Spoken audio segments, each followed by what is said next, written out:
week 4 of the Rise Wellness Wednesday series. You can view prior episodes and follow our channel at Rise Professionals, but today I have the pleasure to bring to you Rachel Venus, who is a certified Ayurvedic health counselor, Reiki energy healer, and mindfulness mentor. After traveling abroad and living in India, Rachel discovered the depths of spirituality and holistic ancient medicine through Ayurvedic healing, a 5,000-year-old medicinal practice connecting the mind, body, and soul. After returning from her journey, it was then that she decided to look for ways to align Eastern and Western healing modalities and help raise our vibrational frequency through meditation and mindfulness. And with that, I will turn it over to you, Rachel. Thank you, Amy. Well, hello, everyone. It's a pleasure to be here and be able to share this knowledge with you guys and some of the things that I've learned along the way. So let me go ahead and get this set up for you guys. I made a little presentation here.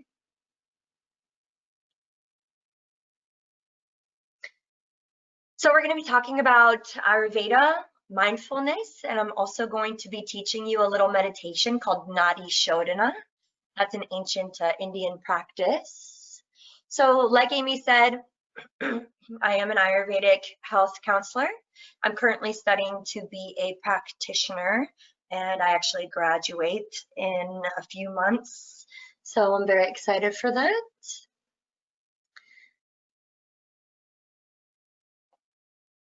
So Ayurveda, a lot of people have not heard of this medicinal practice. It originated in India.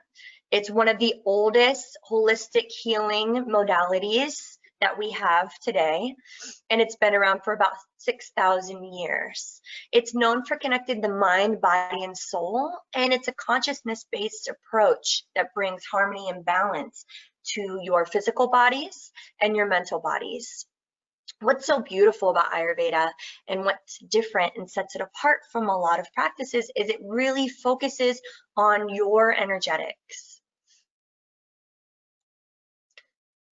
So the uniqueness of Ayurveda is it focuses on a preventative way of living. So you basically take all of the elements in the universe, and that's what creates our bodies. So this puts more emphasis on prevention of disease, your daily routines, and also how we change with the seasons.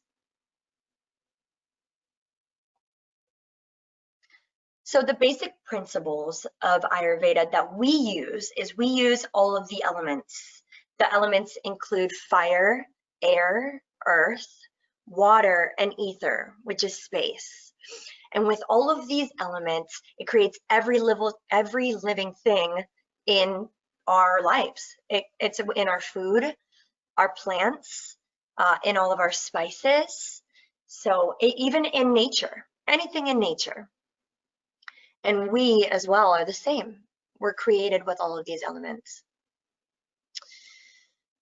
How Ayurveda works is we basically take all of your different attributes, whether that's mental, physical, and we break it down into all of the elements.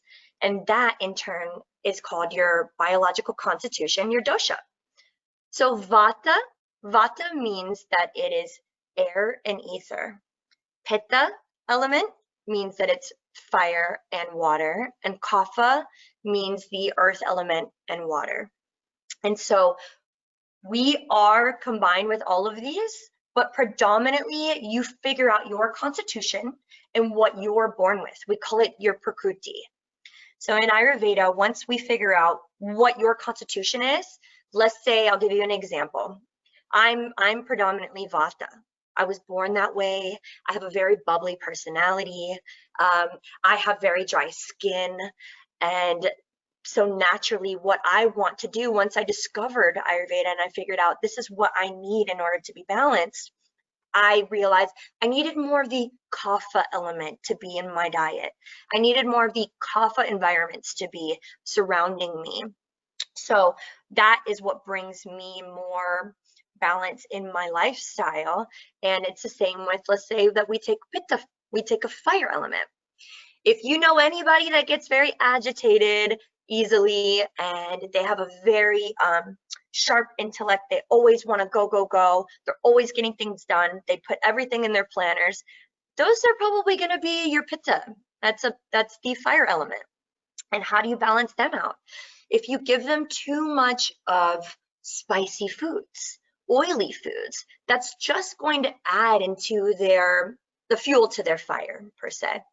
And so what we want to do is we want to take a little bit of the Vata elements. We want to dry out a little bit of that oil. We want to give them foods that are Vata, a little bit of Kapha, give them some sweetness, and that way they're a little bit more balanced as well.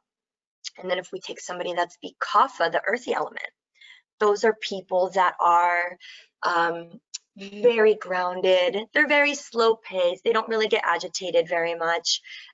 We'd want to balance them out with both Vata, Pitta. We'd want to give them more light consistency foods, maybe some salads, because naturally they're a little bit more on the heavy side. So that just breaks it down for you a little bit. So by discovering your dosha, and this is kind of what I mentioned here, we go through your mental and physical attributes. We analyze your characteristics like body weight, skin, complexion, your hair, your joints, your speech, your appetite, your elimination, your memory, mindset, hobbies, health, the weather that you prefer. We can determine what your predominant dosha is that you're born with and how that's imbalanced.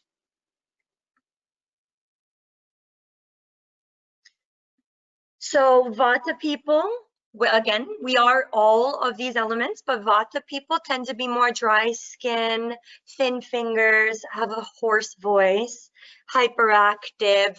They're always talking and very bubbly and forgetful, or kind of an air quality, like a very spaced out person. Sometimes that's if they're imbalanced.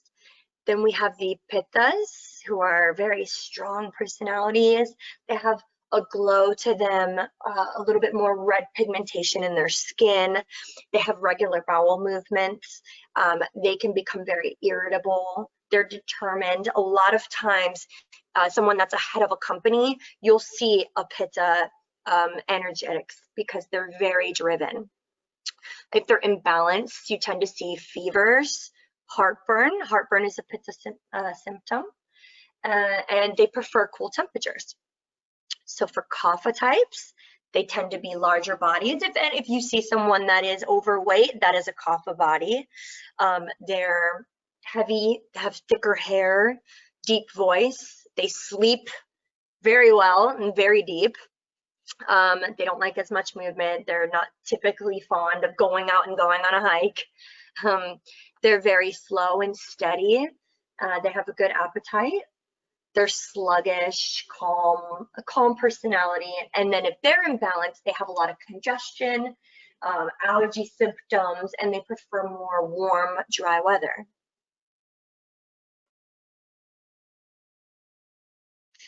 So that is the Ayurvedic portion.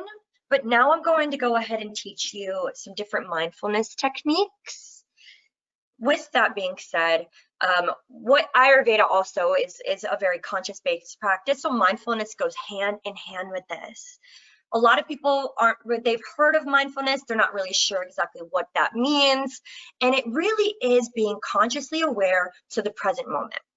So a mindfulness meditation, which doesn't necessarily mean that you're sitting there with your eyes closed. It means that you are paying attention and you are very deliberate with your acts and your observation of your thoughts, your emotions, and your body. So you're doing things intentionally without judgment or impulsive reactions. I'm going to go ahead and teach you 3 mindfulness techniques that you can incorporate into your daily routine. There's several different techniques that you can do for all different purposes, but I focused on these 3 today. So we're going to increase your awareness and your cognitive distortions. So a lot of us go from our day-to-day and we're consistently hard on ourselves. We have negative thinking patterns. We are our own worst critics. And I catch myself doing it every day. We have to target and pay attention. We have to be the observer is what I like to call it. We be the observer. So we are not our thoughts. We are observers of our thoughts. And so when you do catch yourself thinking that you are a failure or that you are a success in a way, and that everything is just that you put this pressure on yourself to be this certain image, you have to stop and catch that and then visualize those thoughts at that present moment. You can visualize them as targets, or what I've liked to use is I like to visualize them like clouds. So I see them, I notice them, and I let them fade away into the distance. So that way I know that I'm letting that go, because that is not the truth. Our thoughts are not the truth of the situation. And that's how you can gain control of your emotional reactions before you begin to allow it to control you. Another way that we can be mindful is by listening and speaking. This is huge. A lot of times we have people that are consistently, in deep conversation, but they're not hearing anything, or you're listening to someone else and you're not registering what they're saying. You have a million things going on in your mind, especially right now with the times of what we've got going on. We're not communicating on a deeper level. We're very blocked from proper mindful listening and speaking. So some ways that you can help improve that is you can simplify your surroundings. If you're going to dinner with someone and you're wanting to give somebody your full attention, you can put away your electronic devices. It's the same with a laptop or a phone. You're basically disconnecting from those distractions. Give yourself some time beforehand, and you know that you're going to have a conversation with someone, that someone is going to be coming over to give you their attention and their time. Clear your mind, clear your thoughts, allow that space to free up, so that way you're able to put forth the positive energy that that person is also going to be exchanging with you. Maybe take a couple of deep breaths before you have these conversations. Maybe it's going to be an intense conversation that you know that you need to perceive things in a proper manner, and you also need to receive these things. Also, cultivating empathy is a really big practice. Empathy is a huge part of how we are able to connect with people. Seeing the world through someone else's eyes, putting somebody else putting yourself in their shoes, and vice versa, is how we can understand people without judgment. I think in order to mindfully, take in a conversation, you have to release those judgments and empathize. Listening to your own cues, listening to your own thoughts and feelings before getting angry or upset or having a reaction from your uncomfortableness and getting angry. Listening to your cues can help you to stop that reaction time and just be able to perceive and maybe think about it before you actually start to speak.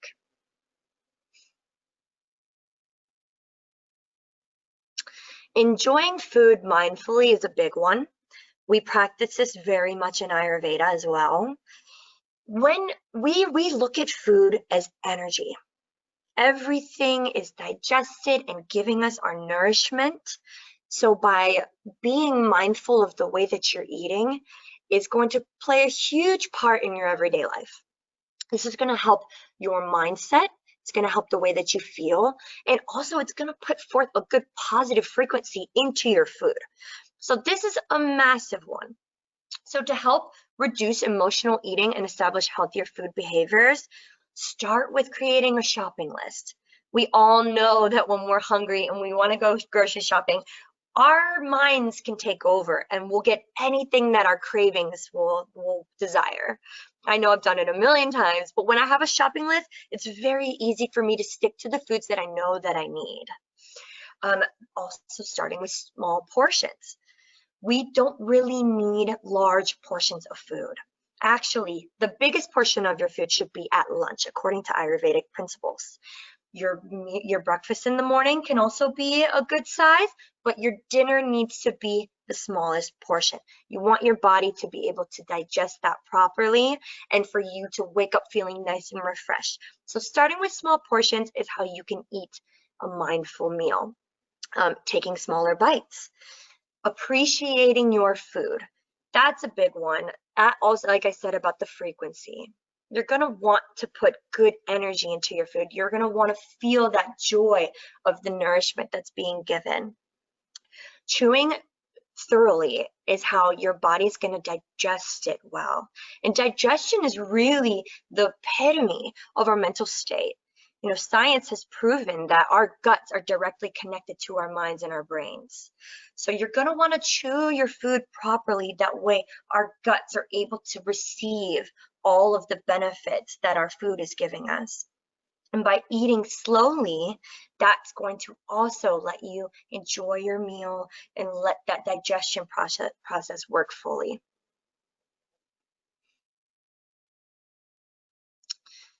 So before we finish, I wanted to teach a meditation called Nadi Shodhana. This is by far my favorite meditation. Nadi Shodhana has been taught through Ayurvedic modalities since the beginning of Ayurveda, which was 6,000 years ago. We call this a pranayama. Pranayama is a breathwork meditation. So this is alternate nostril breathing. The benefits of Nadi Shodhana is it balances the female and masculine energies of your subtle body. It pacifies all three doshas. So there's certain meditations and breathwork meditations that are not good for certain doshas. For example, a fire element, the Pittas. You would not want to recommend breath of fire. It just adds more fuel to a Pitta constitution. So for Nadi Shodhana, this balances every single dosha. It's good for anyone. It helps reduce stress and anxieties, balances your hormones, gives you mental clarity and alertness. It enhances your ability to concentrate. It brings balance to the right and the left hemisphere of the brain. It calms and rejuvenates the central nervous system, and it supports respiratory channels. So the benefits are endless. It's really great to start your day with the Nadi Shodhana practice. If you did this in the evening, it more than likely is going to give you a good amount of energy. So unless you're wanting to stay up, I'd probably practice in the daytime. So how to practice Nadi Shodhana. I'm also going to be showing you that here in a moment, but it's best to do on an empty stomach, early morning with the sunrise. That's when the energetics are very high and the frequency is high in the universe. So a lot of times people will practice these meditations at sunrise. You choose a seated position. You relax with the spine, release any tension from the body and the jawline, and you close your eyes. You can awaken the energetic body with some deep inhalations and exhalations beforehand. You know what? I'm going to go ahead and show you guys here.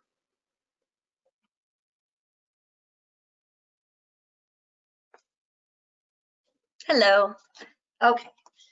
So, Nadi Shodhana.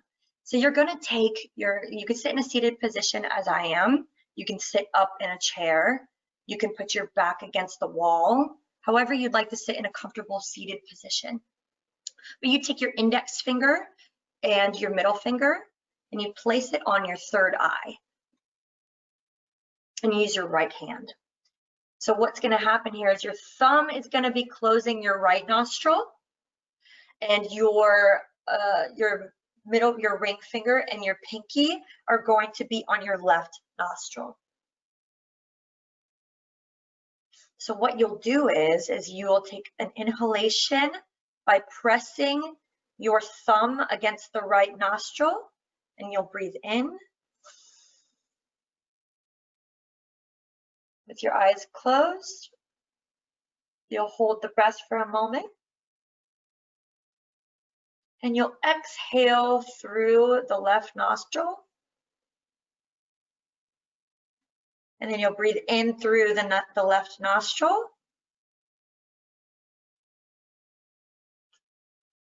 Hold. And you'll close the left nostril with the ring finger and the pinky and exhale through the right nostril. It looks like a V. You'll breathe in, hold, breathe out, breathe in, hold, breathe out. So we can go ahead and do this for a couple of moments, and this is going to activate all that, the positive frequencies in your body. And it's going to really set a good tone for the day. I love to do this first thing in the morning before beginning, and giving my mind and my body that mental clarity, activating my digestion, my gut on that empty stomach. So let's go ahead. You put your fingers right here on your third eye. Go ahead and breathe in through the right nostril. Hold.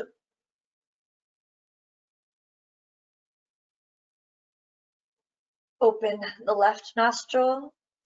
Breathe out. Breathe in through the left nostril.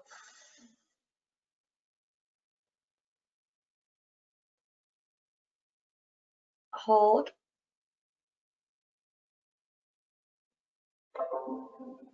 Breathe out through the right nostril. Deep inhale through the right nostril. Hold.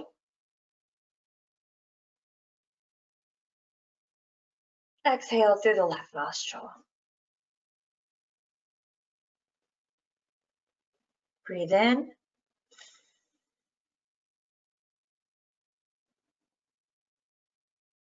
Hold.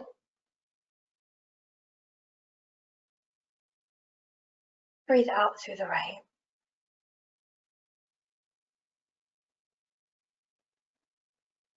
Breathe in.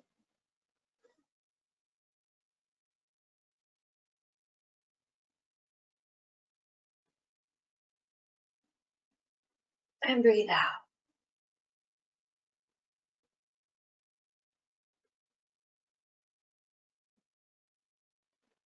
Breathe in.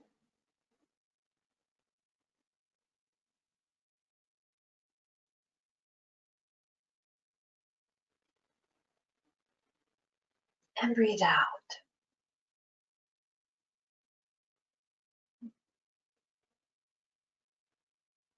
Breathe in through the right nostril.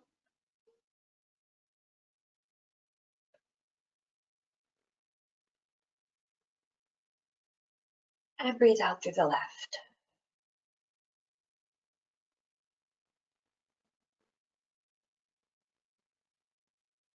Breathe in through the left.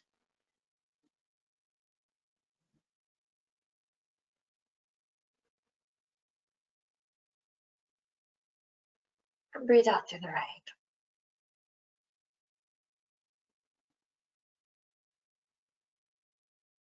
In through the right.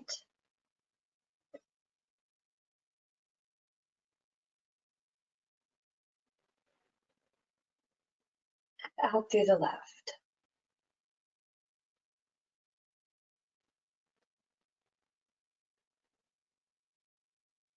In.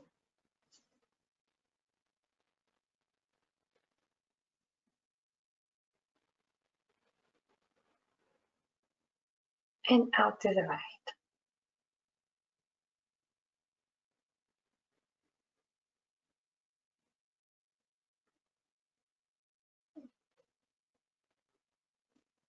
Once you've done this sequence between 5 to 9 times, you can go as long as you like. You keep your eyes closed.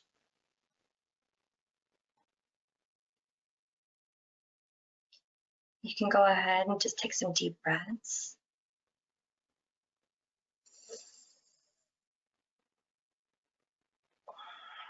I like to take my deep breaths in through the nose and out through the nose.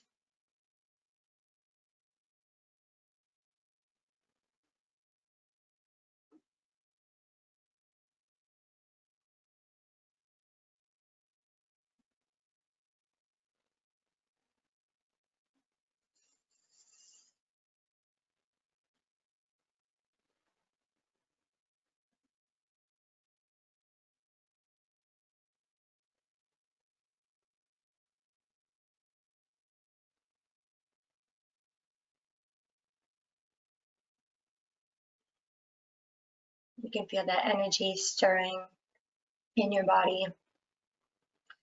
Envision a white light that's coming in through the crown of your head, and going all the way down in the back of your spine, down into the floor, spreading like roots into the ground.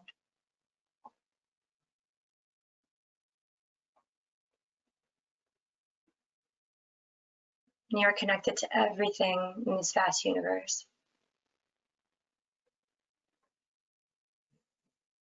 This is the best way to ground yourself, to keep that energy inward.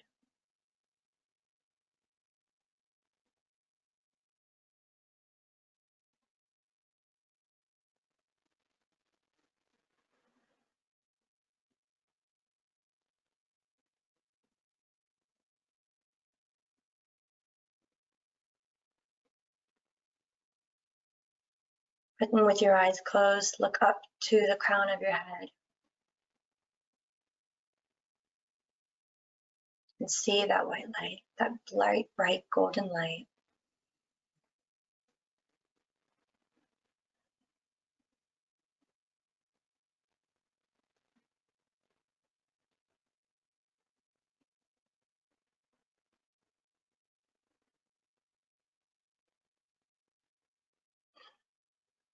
And when you're ready, you can open your eyes.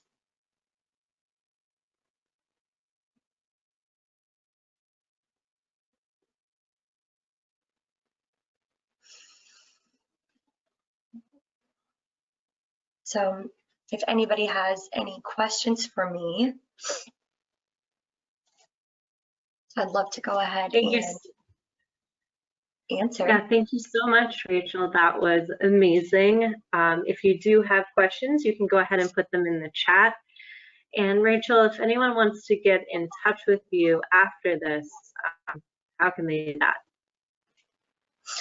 So if anybody wants to get in touch with me, they can go to my Instagram at RachSpace, or they can also reach out to me via Gmail at rachel.venus@gmail.com. So thank you so much. And we will put that in the recording and make sure that that's tagged here in the chat. So if anyone has questions, you want to take that offline with Rachel, feel free to reach out to her. So thank you everyone for attending, and anyone who wants to see this recording afterwards, you can follow our YouTube channel, Rise Professionals, and do that meditation again. So thank you again, Rachel, and thank you everyone for joining us. Thank you so much, everyone. Have a lovely day.